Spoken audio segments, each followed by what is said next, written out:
DeSantis is being accused of sending 2 planes full of migrants to the capital of California.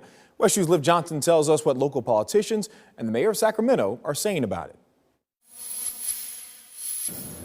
Is there no shame? Mayor of Sacramento Darrell Steinberg reacts to the second plane of migrants arriving to California's capital city airport in a matter of days. This time, fingers being pointed at Governor Ron DeSantis. Somebody, and the early evidence points to Florida, and we know where that points, who would use innocent, vulnerable people as political pawns.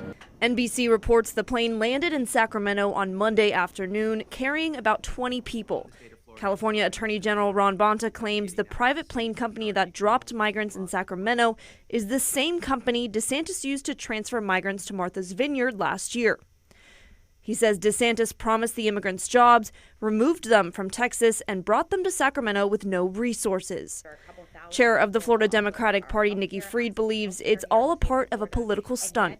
This is what we're doing because he's having a failed presidential run to get himself back into the news. We've got our own immigration crisis that's going on here in the state of Florida that has been caused by this Republican legislature. California Governor Gavin Newsom taking to Twitter on Monday to call Governor DeSantis, quote, a small, pathetic man. He went on to suggest DeSantis could face kidnapping charges. Meanwhile, Republicans like State Representative Tom Leek argue transporting migrants is not a bad idea.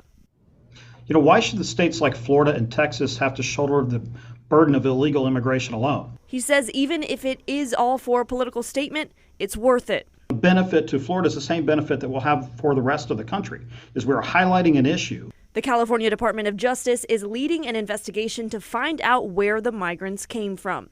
In Orlando, I'm Liv Johnson, West 2 News.